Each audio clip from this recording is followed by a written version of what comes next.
Retiring before a recession is a fear that many older Canadians may have. Joining me now is Ed Rempel, a fee-for-service financial planner and tax accountant, with how you can ride out a downturn right before you retire. Ed, it's not so simple, but I'm thankful that you're here to talk about it. Thanks for joining me this year. It's great to be here, Barry. Okay, so the traditional thinking is that before you reach retirement, you adjust your fixed income. So you have more safe assets to protect yourself if there's a downturn, but it's not always that simple. And I think you're going to explain things, correct? Yes, exactly. I can assure you this is a big fear. I've met lots of people that have this fear. They get up to retirement and they're really scared of what happens if I have a big crash in retirement. What am I going to do? But we have seen it actually happen. We've had clients that retired like just before the 2008 crash, and we see what happens and what all happens with that. And the interesting thing about it is, well, the thing they worry about is called sequence of returns risk. Like, what if you have a bad loss early in your retirement? But the issue is that retirement is long. Like, most Canadians are retired for 30 years or more. And like, if you, especially a couple, and then over that time, you need a rising income that's rising by inflation, not just a fixed income. And that's why the traditional thing that people do to protect against a decline, bonds and cash and stuff, actually makes your retirement less safe. It's safer to focus more on growth. So that's what I will be talking about here. And it's interesting you say that because I feel like a lot of advisors have talked about that because the mentality of investing for your retirement, like you said, people are living a lot longer, has changed. So let's get right into this presentation, as I'm sure there's a lot of information to take in. Retiring right before or during a recession, debunking sequence of returns risk. So first, I want to say this is a major fear of many of our clients, or for many people. Lots of bloggers and advisors talk about it a lot. And it is scary to retire, even if you have a large portfolio and you got a financial plan and you're on track. Making the jump to retiring is still very scary, and it's because of this fear. And there's also a problem with it. It leads to, inferior portfolios, lower returns, and actually less reliable retirement. So what we're going to learn today is, first, what is sequence of returns risk? What solutions are typically recommended? What's the actual risk of running out of money with a bad sequence of returns? Why don't the typical solutions work? How long did it take to recover from the biggest market crashes? How can you get the maximum reliable retirement income? What should you do if your risk tolerance is lower? What is your personal rule, which is my own strategy for you to use instead of the 4% rule? What solutions to sequence of returns risk actually works? What dynamic spending rules are suggested by actuaries and advisors? And what is Ed's dynamic spending rule? How is it customized for you? So that's what we're going to talk about. So first, let me just talk about the worst case scenario. We've actually seen this happen all the time. We've got clients retiring, at all stages of life all the time. So we have had, the worst case happen to us. So we had a story of John and Teresa achieve financial independence. They have the portfolio that's in their financial plan. They retired comfortably. All looked good. Unfortunately, it was the summer of 2008. So 6 months later, their investments are down 40%. So this is the worst case. So now what happened? They just continued to withdraw the cash flow that was in their plan. Early 2009, we reduced that cash flow by $200 a month, not just a little bit. By 2011, their portfolio had fully recovered. So this is kind of the worst case scenario. And yet, it was not a problem. We had a few clients that retired around that point of view. And, between 2011 and 2013, they were all fully recovered. So even when what you think of as a worst case, it does actually work. So what is sequence of returns risk? It's the risk that you can run out of money if you start retirement with a market crash. So, the conventional wisdom is, account withdrawals during a bear market are more costly than the same withdrawals in a bull market. So a diversified portfolio can protect your savings against sequence risk.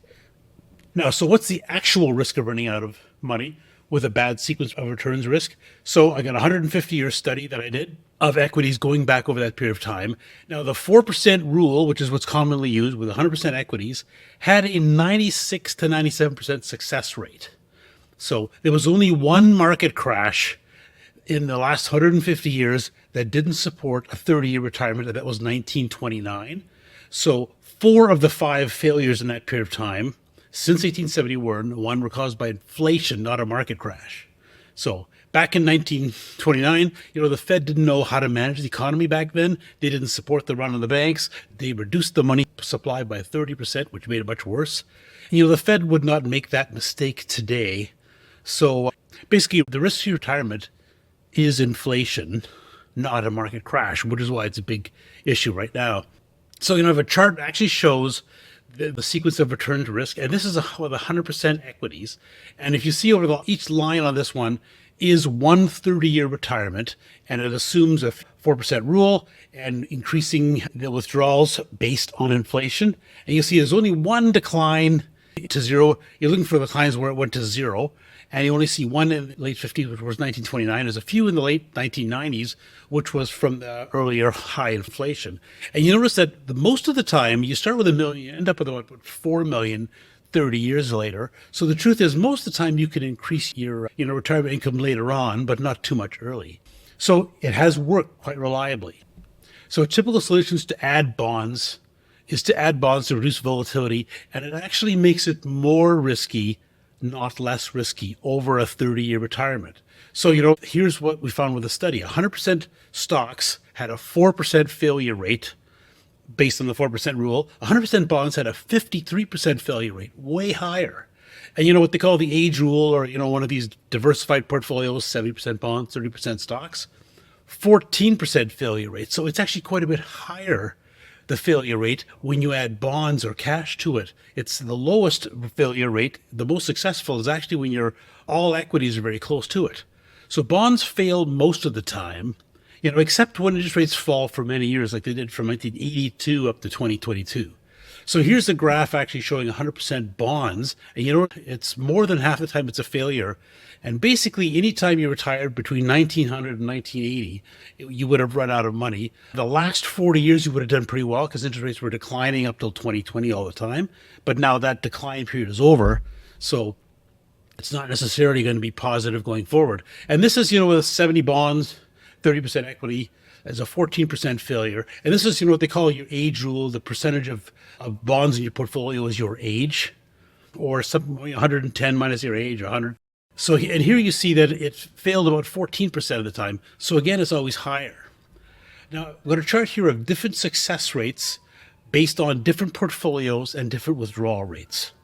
Okay, so on the left is the total 100% equity, and the right is 100% bonds. And you'll notice that there's no case where adding more fixed income makes it better.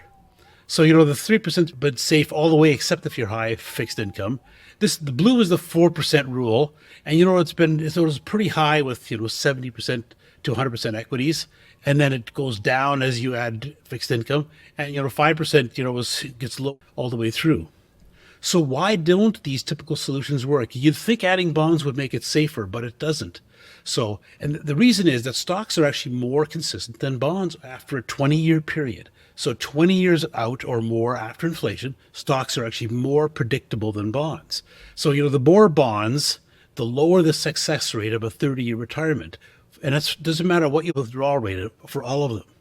There's another really important factor, which I'm going to show you in a minute, is that, between 70 and 88% of a 30-year retirement income is investment growth after you retire, not before. So it's really important to keep getting growth even after you retire. So chart here, this is the standard deviation, which is a general view of a measure of risk or, market uncertainty. This is comparing stocks to bonds to cash. And you notice stocks are definitely more risky and more unpredictable for 1, 2, and 5 years, a little bit for 10 years. But, when you get to 20 years and especially 30 years, which is how long most retirements are, then, stocks are actually more predictable after inflation. And, bonds just get killed by inflation, so, quite often. So let's talk about the biggest market crash and see what actually would have happened. So I've got here the 6 times that the S&P 500 declined more than 20% in one or several calendar years. And this is all calendar years. When you look specific dates, you get more of these, but it gives you kind of a picture. So, we had 1907, we had the bankers' panic, 1 year down, 24% decline, recovered in 1 year. The Great Depression was down for 4 years, 63%, the biggest decline ever, but it recovered in 4 years. So now, unfortunately, it recovered by 1936. By 1937, we had another big decline, which we call the Fed era. That was basically reducing the money supply. So there was a 32% decline, and it was followed by the World War II. So it actually took 6 years to recover. So those two together ran into each other, were quite a bad time. Then 1973-74, we had the oil embargo, 2 years down, 38% decline, but it recovered in 2 years. We had the tech crash from 2000 to 2002, so 3 years down, it fell 38%, and recovered in 4 years. Then the financial crisis 2008 was 37% decline for that year, and it took 4 years to recover generally. So those are the biggest declines, but notice it always only took a few years to recover, and you're back up. So over a 30-year retirement, these are just kind of short periods in it. Here's a chart showing actually the 1 year returns of the stock market. You see it's up and down, pretty unpredictable. But when you get to 25 years, like a typical retirement, notice it's very consistently been up. And if you look from 1930 on, 25-year periods ending in the early mid-1950s, it's been, 8 to 12% growth basically all the time. So it shows you the stock market is a reliable investment long-term, not short-term, but long-term. Now, here's something you really need to understand, and this is why you need growth after you retire. So this is an example. So this is just, let's take a modest retirement. A couple earning $50,000 each. They want to retire on $40,000 each. That's 80, making 100, retiring on 80. They're 35, going to save for 30 years till age 65 and retire. 3% inflation, assume they get maximum all the government benefits. And when you look at it, so if they're all bonds, or if they have a balanced portfolio, 82% of their 30-year retirement income comes from growth after retirement. And if they have an equity portfolio making 8%, it's actually 88% of it. So almost all of your retirement income is growth after you retire, not before. It's a key thing, and that's why you have to stay, you have to still keep investing for growth even after you retire. Same thing with a modest portfolio or a more comfortable one. This is where a couple earns 100,000 each, so 200,000 total. They want to retire on 150, and it's between 70 and 80% of their retirement is from growth after they retire. So, key thing: keep investing for growth. So now, how do you get the maximum reliable retirement income? That's the quote we always use: maximum reliable retirement income, reliable long term. So. Now, for growth-focused investors, generally just keep your pre-retirement portfolio or invest based on your risk tolerance, but for growth. Now, with 70 to 100% stocks, the 4% rule has been safe in history with some effective management of your withdrawal rate. So that's why I've actually posted this, the death of bonds as an effective investment. It's so widely seen as something that's safe, but it's actually not when you see things long term.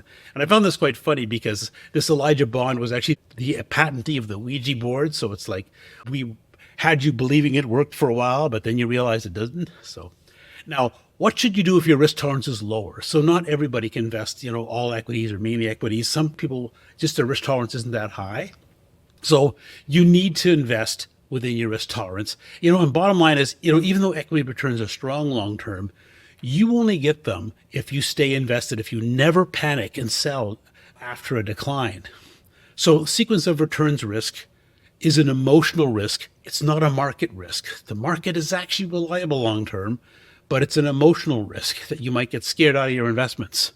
Now, if you are this way, you're going to invest more conservatively. Here's the thing: lower risk equals lower retirement income. So if you're going to invest more conservatively, if you're lower risk tolerance, you should invest more conservatively, which means a lower income.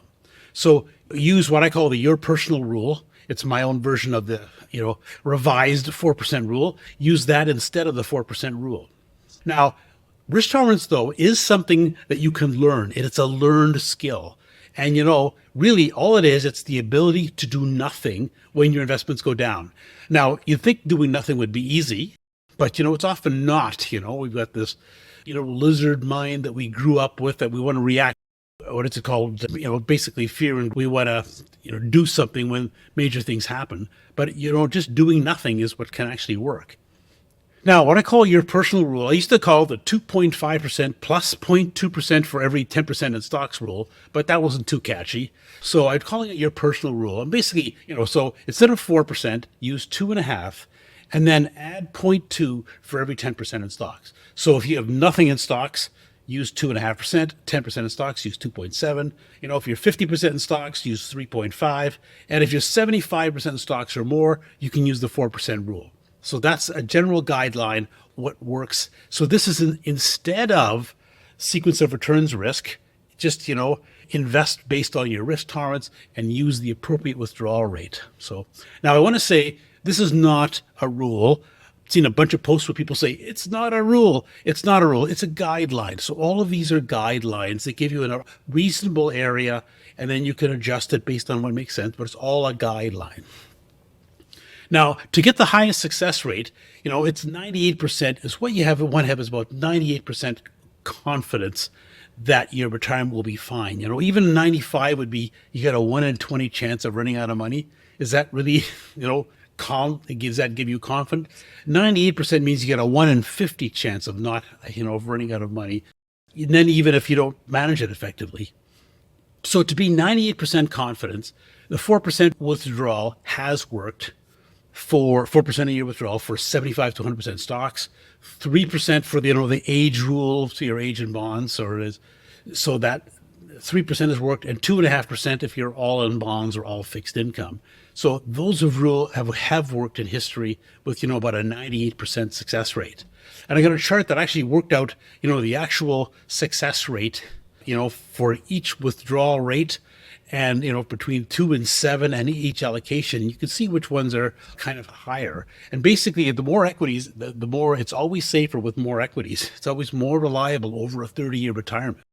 And if you look at the 98% success rate, that's what you see. It's technically 3.9, but 4 works for equities, and then it's down to 2.6 for all bonds. So that's what works. Now, what solution to the sequence of returns risk actually works? And basically it's, protect the 4% rule with dynamic spending rules.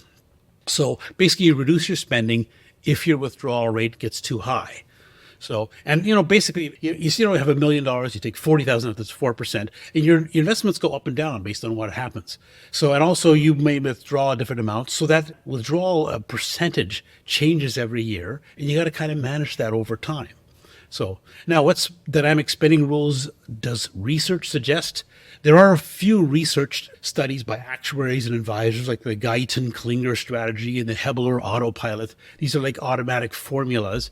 But to me, I find more of just what I call Ed's dynamic spending rule, your personal rule, is just more effective. And, it's a bit more art than science, but it works really well. So it's basically active management of your withdrawal rate. And this has been 100% successful in history. Now, so general guideline, if your withdrawal rate is 3%, it's okay to spend more. 4% is comfortable. 5%, you have to watch it closely, or you may want to reduce spending. It depends. I'll talk about that in a sec. If you get up to 6%, you should start reducing your spending and try to keep it in line. Ideally down to 4, but at least in that direction. And another general guideline is, if there's a big market decline, you can usually wait a year to react because, very often big market decline recovers, most or all of it, within a year or two. So if your rate has gone from 4 to 5 or 6 only because of a market decline, you can wait a year or two before you can see how much you have to reduce your spending. Now, this is very client specific, so it depends on your ability to reduce your spending. Now, so if you could reduce your spending if you needed to, then it's okay to take a higher withdrawal rate. If you were actually withdrawing 6% a year, but then could cut it back anytime you got over 6% and you just always cut it back, you should probably actually be fine with that. The 4% is just to allow that extra buffer. And if it gets up to 5%, which is between, so then you should probably watch it closely if you're able to make larger reductions if necessary. So 5 is a little high, but you can just kind of watch. Overall, the markets tend to do more than 4% most of the time. So it'll probably get down there on its own. And if you just kind of watch it closely, if you're in the position that if it gets higher, you can cut back more, then 5% would be fine. Now, if you're not that type, if your budget is really tight and it'd be really difficult to cut back more, then the best thing would be you're up to 5%. Do some cutting, modest cutting of your spending already, because you don't want to get to a position where it gets to 6% and you have to cut more deeply if it's really going to be hard. So that's why this is a bit more art than science. It depends on which client and how it works and what's happening in your life. It's a bit more art than science, but this kind of dynamic spending rule, it allows you to stay focused. You can invest for growth, have the comfortable retirement you want, stay 100% or very high equities, and use this dynamic spending rule. It's just a much more effective way to retire than worrying about the sequence of returns risk. So thanks for listening. My name's Ed Rempel. My blog is Unconventional Wisdom. It's the #1 blog in Canada for a full-service financial planner. It's just edrempel.com. or unconventionalwisdom.ca, because we're Canadian. We offer a free 30-minute consultation if you're interested in potentially talking about us, about whether or not we're a fit to work together. So just edrempel.com/talk if you want to talk with us. I also have a blog, podcast, and YouTube. So the podcast is edrempel.com/listen, YouTube, edrempel.com/watch. Thanks for listening.